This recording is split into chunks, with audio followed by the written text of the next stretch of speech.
Sup everybody, welcome back to the channel. Today we're doing UFC Dream Matchups brought to you by the Jon Jones Duck Farm. So for this video I have one dream matchup and one honorable mention for each division. And these fights are a mix of fights that I want to see and fights that I think most of the fans would like to see. And before we get into the video, I just want to thank you guys so much for the support recently. We hit 200 subs and the past two tier lists did really well on YouTube. And I will be doing a $50 giveaway when the channel hits 500 subscribers, so stay tuned for that. So starting off with the flyweight division, the honorable mention we have Manel Kape versus Joshua Van. This is more of a personal pick for me. I just feel like this matchup would be super fun. These guys probably both have the fastest hands in the division, and I feel like as more time goes by, Joshua Van's just gonna get better and better. So I feel like this would be a really interesting matchup. And I know Manel Kape had a slow start to his UFC career, but recently he's been putting on pretty fun fights, except for that like Magomed and Magomed fight. But we ignore that. That wasn't really his fault why that was boring. I just feel like their styles would match up pretty well to have a pretty fun fight. Joshua Van with the volume and then Manel Kape with the power. I feel like it'd be really interesting. And they both have really aggressive styles as well. Joshua Van keeps going forward and Manel Kape has a really good gas tank. So I can see these dudes having a really interesting fight. I feel like Manel Kape would end up winning this matchup because he's just a little bit more versatile on the feet than Van. Van kind of only has hands. Manel Kape has pretty good leg kicks, so as long as he doesn't freeze up against Van, I could see him winning this fight. Probably by decision, or he could probably knock out Van, to be honest. Because Van got knocked out by Charles Johnson. And Charles Johnson only knocked out one other fighter in the UFC, and that was Jimmy Flick. So his chin might be kind of questionable. And I feel like Manel Kape is one of those dudes that if you have a questionable chin, he will crack you. The dream matchup I have for flyweight, it's a pretty obvious one. It's the matchup that everybody else is going to say. It's Mighty Mouse versus either Figueiredo or Alexander Pantoja. Nothing really much to say. I feel like everybody's going to pick either the Figueiredo fight or the Pantoja fight. I'm down for either one of them, especially to see how well Mighty Mouse would do in the UFC like now. In my opinion, Demetrius Johnson is either the best or the second best fighter of all time. And I feel like Figueiredo or Pantoja are the only other matchups that make sense because they're the only two fighters that other people would consider the divisional GOAT. And I feel like they'd be pretty fun fights stylistically. Like Demetrius versus Pantoja would be pretty interesting because Pantoja would just keep running forward. And it'd be cool to see what Demetrius is going to do to kind of get around that. Probably just like pretty good footwork or try to take him down. And the Figueiredo fight is the more interesting one to me because I feel like Figueiredo has a pretty good chance of knocking him out. I feel like people really underrate how good Figueiredo was during his championship reign. I feel like if it wasn't for the weight cutting problems, he could have gone on a way longer tear than he went on. And I feel like Demetrius Johnson would have some pretty big problems fighting him because Figueiredo is a really big flyweight. So for Demetrius against Pantoja, I can see Demetrius winning by decision. And then Demetrius against Figueiredo, I think Demetrius would win 6 out of 10 times, but out of those 4 times, Figueiredo would knock him out pretty badly. And in my opinion, the best way to determine the flyweight GOAT is instead of making those two matchups, we just put him in a triple threat ladder match and hang the belt 6 feet above the cage and see who wins that. So next up for our honorable mention for Bantamweight, I got Vinicius Oliveira versus Peter Yan. I feel like the only reason why anybody would say no to this matchup is if you haven't seen a Vinicius Oliveira fight. This dude is fun as hell and he leaves it all in the cage every time he fights. And Peter Yan, everybody knows how good Peter Yan is. Just a super fun fighter to watch. Really well-rounded. And this fight kind of reminds me of Charles Oliveira versus Islam Makhachev. Obviously, Peter Yan doesn't have as good of wrestling as Islam Makhachev, but they're both pretty good all-around fighters. And I feel like Yan has the judo advantage and Vinicius would probably have the jiu-jitsu advantage. And I honestly don't know how this fight goes because Vinicius Oliveira looks really good, but he hasn't really fought anybody of substance. And Peter Yan is just consistently fighting really good fighters and winning. So safe bet, I'm just going to pick Peter Yan to win this fight. I don't think he can knock him out because Vinicius has been hit with some pretty hard shots and does not get knocked out. So it looks like he has a pretty good chin. I feel like Peter Yan would probably win a decision and Vinicius could probably win some of the earlier rounds. I would love to see this as a fight night main event at some point. Obviously not right now because Vinicius Oliveira needs to win a few more fights. But if this does ever get scheduled, I will come. Next up, the dream matchup I have for Bantamweight is December 30th, 2016 Cody Garbrandt versus Sean O'Malley. If y'all don't know about December 30th, 2016 Cody Garbrandt, go look up that fight. That was probably the best performance I've ever seen in a fight. He just outclassed Dominic Cruz. He looked unbeatable in that fight. So I thought, why not put him against the best striker in the division, in my opinion. I know some of y'all might think Peter Yan or Corey Sandhagen is a better striker than Sean O'Malley, but I personally think Sean O'Malley is a better striker. I feel like this fight would be like the Peter Yan fight, but even more entertaining because I feel like Cody is kind of the same size as Peter Yan, but he moves better than Peter Yan, and especially on that night, that man looked untouchable. I feel like this fight would be impossible to be boring, and if I had to predict how this fight would go, I really don't know because Sean O'Malley versus Merab basically beat Sean O'Malley just by circling around him the whole time, and the way Cody was fucking moving on that night, I don't know if O'Malley's going to be able to touch him, and at this point, Cody still had a chin, so I think I might lean more towards December 30th, 2016 Cody Garbrandt. I probably would pick him to win by decision, but I feel like if they would have a rematch or any fight after that first fight, I feel like Sean O'Malley would be able to like get used to his movements and find his chin. But if I had to put money on it, I think the first fight Cody Garbrandt would win. Next up for the honorable mention for the featherweight fight, we got Zabit versus Yair Rodriguez. I think everybody knows why this fight would be probably one of the most interesting fights of all time, especially when both these guys were active. Everybody wanted them to fight, and it didn't happen, and then Zabit retired. In my opinion, these two are easily the most creative strikers in UFC history. I can't think of anybody else as creative as them. And I know sometimes whenever we have these matchups where it's striker versus striker, we think it's going to be really fun, like Yoel Romero versus Israel Adesanya and some other fights. It either one becomes a wrestling match, or two, they just stand there like Yoel Romero and Israel Adesanya. So, to guarantee that we get the fight that we're expecting, I have an idea. We give them cocaine before the fight, and then we guarantee that it's going to be fireworks. Next up for the featherweight dream matchup, and it's probably one of the only matchups on this list that I'd rather see over Zabit and Yair. Zabit and Yair is probably like number 3 on the list compared to all the other ones, but this is probably either number 2 or number 1. Ilia Abura versus Conor McGregor. Do I even need to explain this shit? Fucking aura versus aura, fun trash talking, crispy ass, sexy fucking striking. What is there to say about this matchup? There is not a single bad thing. 145 McGregor versus Ilia Abura would be one of the most interesting, most fun, most entertaining matchups of all time. The press conference is going to be amazing. It's definitely not making it past the 3rd round. These dudes are going to be talking shit all fight week. They could easily do a world tour with this shit, bring them to Ireland again, bring them to Spain, and then have the fight in the middle of fucking nowhere. It won't matter. This shit is still going to sell out. Easily 1 million pay-per-views. And if you're sitting here acting like you don't give a fuck about this fight or you don't care to see this fight, I already know you're a little inbred fucking nerd that loves combat sambo. It's the best base for the UFC. And I have a video for you guys coming up pretty soon where I'm ranking UFC fighters based off their fan base. And you fucks are definitely in the F tier. But getting back to the fight, I honestly would pick McGregor in this matchup. I know Ilya looks unstoppable right now, but he did get head kicked by Jai Herbert. And I just feel like 145 Conor McGregor was just different. He wasn't getting touched, pause. He was super elusive, super flexible. He was mixing in the kicks really well. I feel like he would just be a little bit too much for Ilya. Ilya could land a fucking right hook out of nowhere, knock him out, get him to the body a little bit. But I feel like if you run this fight 10 times, McGregor's winning most of the time. I just feel like his bag is too deep and he's a lot bigger than Ilya. And I feel like that would cause problems for Ilya. Obviously, we don't know yet if Ilya can even be knocked out. I think his chin's pretty good because he survived versus Josh Emmett.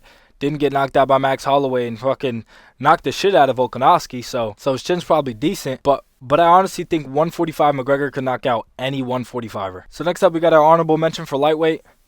I got Tony Ferguson versus Dustin Poirier. How the fuck has nobody ever talked about this fight not happening? Everybody talks about Tony Ferguson versus Khabib. Tony Ferguson versus Khabib. Nobody ever talks about Dustin Poirier versus Tony. We never got to see this fight. I feel like this fight would have been super fun. Because Dustin would just keep volume punching. Like, Dustin's one of those weird fighters where, yeah, he's a volume puncher, but he does have power behind it. So you can't let him just keep hitting you because it will get overwhelming and you will get cracked at some point. But then again, back in the day, Tony was the guy that could just take all the damage and just keep pushing through until that Justin Gaethje fight, obviously. But even during that time, he's a little bit older. These guys are both at the top of the division at the same time, and they somehow never fought each other. Obviously, please don't make this matchup now because Tony would die. But I feel like if we ran this fight up back in like 2020 or like 2019, 2018, this fight would have a chance to go down as one of the best fights in lightweight history, in my opinion. They're both super fun fighters. They both never really have boring fights. If I had to pick, I could see Ferguson submitting Poirier. But then again, I don't think Tony's strong enough to take down Poirier. So I could see this going to a decision where Dustin wins 3 out of the 5 rounds and then Tony wins 2. But it really could go either way. I feel like this is a pretty even matchup. Next up for the dream matchup for lightweight, we got the inbred GOAT matchup. This is the obvious one. This is a fight that everybody knew was never going to happen, but I feel like everybody wants to see this fight just to know who's better than who. Because Khabib, everybody thinks he retired too early, and Islam, he's on a tear, and then now he moved up to welterweight. I don't think he's coming back to lightweight. And I honestly feel like Islam is a lot better than Khabib. I don't feel like his wrestling is as dominant as Khabib's, but I feel like his stand-up makes up for it because his stand-up is so much better than Khabib's. If you guys really watch Khabib striking, he was just throwing clubbing overhands. That's all he fucking threw. But his wrestling was so good that he just beat the shit out of everybody. And the good thing about this matchup is we have a definitive lightweight GOAT. And honestly, whoever wins this matchup, I would probably consider the GOAT. Islam is definitely in my top 5. He'll probably end up being in like my top 3 by the time he's done. And I feel like if this fight were to happen where both these guys were in their prime, I do think Islam would just wash Khabib. I feel like it wouldn't even be a close fight at all.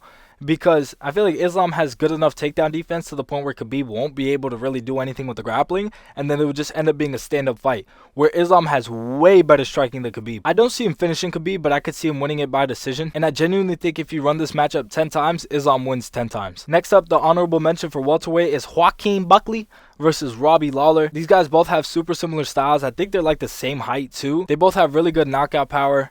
They had good chins in their prime. Obviously, Robbie got a little older, but we're not talking about that Robbie. I'm talking about the Robbie that fought Rory McDonald versus current Joaquin Buckley. And I feel like Joaquin Buckley is this generation's Robbie Lawler. He's a fighter that nobody really expected them to be as good as they ended up becoming. And I could honestly see him somehow winning the title depending on who the champion is.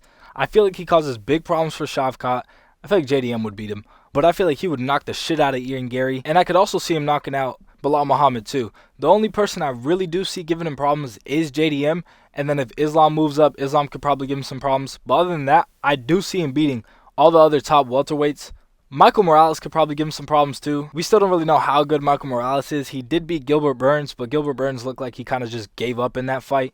He's a little older, so he definitely deserves to be in the top 10, but I don't really know if he's a top 5 fighter yet. If I had to bet on it, I think he will end up being a title contender, but I got to see him win one more fight before I could truly call him a title contender. I see this fight just being an all-out war, just a super fan-friendly matchup. I feel like they would talk some shit, but like in a really friendly and wholesome way. I do feel like Joaquin Buckley would win this fight by knockout probably in like the 2nd or 3rd round. But I know that, but you know for a fact that that first round is going to be entertaining as hell. Next up, we got the dream matchup, and honestly, I think the honorable mention is a funner fight than the dream matchup, but the dream matchup is a little bit more interesting. GSP versus Kamaru Usman. It's the welterweight GOAT versus the welterweight GOAT. This is another one of those obvious fights that most fans would agree that this is the dream matchup for this weight division.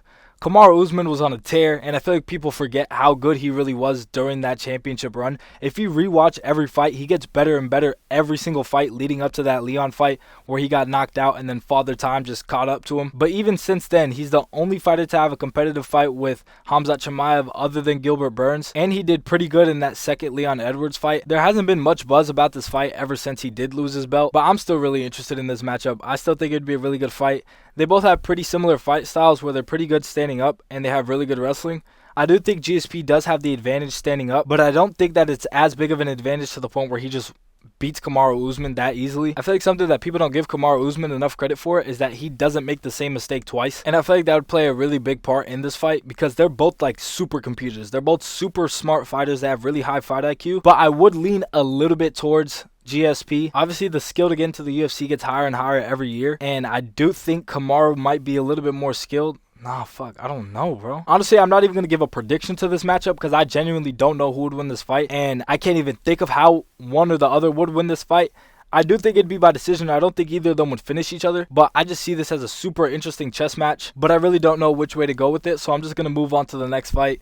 So next up, we got the honorable mention for middleweight. Did this fight happen? I feel like this fight happened. I got Yoel Romero versus Anthony Joshua. I promise I try to find a better Anthony Joshua pick, but all of them were dog shit quality, so I picked the least worst out of all of them. But I mean, this is just a hell yeah matchup. Like, I feel like anybody that sees this matchup will just think about the golden age of the UFC. And this was such a good fight that I even had to look it up to see if this hasn't happened before, because I feel like this is such an obvious matchup to make. You just got two brick walls that throw straight power. They can both wrestle decently, and they're just gigantic for the division. Obviously, with Romero, you can't really count on him to have a fun fight because he might freeze up. I feel like if we get the Yoel Romero that went against Paulo Costa against Anthony Johnson, that would be an amazing fight.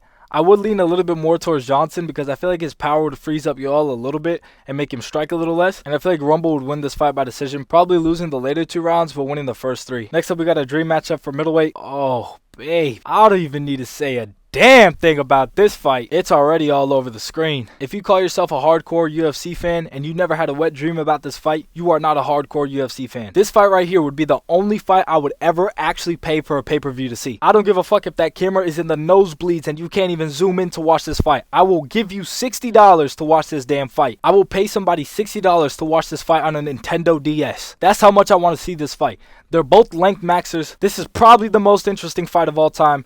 It's one of the most elusive strikers of all time that looked untouchable during his reign, and another dude that if he does touch you, you are going to fucking sleep. They both have really similar builds, and at their best, they both look untouchable. My prediction is kind of unfair because I feel like if Pereira came into MMA earlier, I feel like he would win this fight.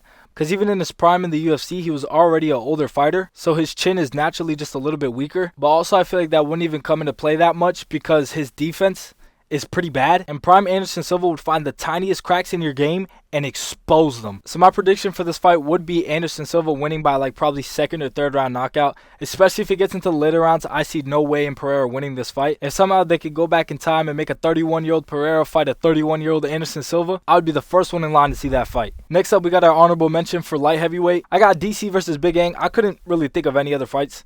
This fight does interest me, I won't lie, but it really is just kind of like a David and Goliath matchup. Magomed's pretty good at everything. DC's pretty good at everything except for kicking. It is a really unpredictable matchup because I can see it going both ways. I can see Magomed just being too long for DC and just kind of striking that range and winning the fight like that. But I could also see DC just lifting him, slamming him on his ass, and just mauling him the whole fight. But I won't lie, this one was kind of a filler pick. But don't get me wrong, I would love to see this fight. The unpredictability of this match is what makes it so interesting. If I had to bet on one or the other happening, I do think DC would wrestle fuck him and win the fight. But there's also a pretty good chance that in the later rounds, Magomed could find DC's chin and knock him out. But if I did have to predict this fight, I do think DC would win by decision. I feel like he would win probably majority of the rounds, probably either 4-1 or 3-2. I feel like it'd be one of those fights where like you're gonna look at the stats and you're gonna think, oh shit, DC dominated him, and then if you watch the fight, you see Ankles landing a little bit more of the power shots, but DC was just overwhelming him a little bit too much and won the fight. Now next up for the light heavyweight dream matchup, we're sending out Yuri to kill Jon Jones. I don't have much to say about this matchup other than Yuri will autism his way into a win. No bullshit, if I had to put my life on the line, you put both of these guys in their primes against each other, I'm picking Yuri to win the fight. And honestly, if I could pick any of these fights to actually happen, I would pick this fight to happen. Because then Yuri would knock the shit out of Jon Jones and take us out of this timeline where Jon Jones is now considered the GOAT of the UFC. And everybody never fucking talks about how this dude is a fucking criminal, beats the shit out of his wife in front of his kids on multiple occasions, goes drunk driving and crashes into a pregnant lady, then runs away, and was caught doing steroids and cheating in the sport. And guess who's going to stop all this from happening and cause the good ending to happen where Jon Jones loses and catches a life sentence for all the crimes he's made? Mr. Autism himself, Yuri Prochazka. And last but not least, I don't have an honorable mention for heavyweight, but the one heavyweight fight that I have is, in my opinion, the most interesting matchup on this whole list, other than those other two that I was talking about earlier. Come on, bro. Just put it in me already. Francis Ngannou versus Tom Aspenol. I give way more fucks about this fight than I do about Jon Jones versus Tom Aspenol. In my opinion, Jon Jones looks like dog shit in heavyweight, and the Tom Aspinall fight is not even fucking close. Ciryl Gane got hit with that weak-ass takedown, sat down and just accepted his fate because he was too busy thinking he was John Wick filming a movie in France. And Stipe Miocic literally walked to the cage with a fucking cane. You think I'm supposed to take that shit seriously? No. Stipe looked like shit. He looked like an old man that just had a spinal fusion surgery. My front door moves better than Stipe was moving in that fight. And you think I'm supposed to give a fuck about Jon Jones versus Tom Aspinall?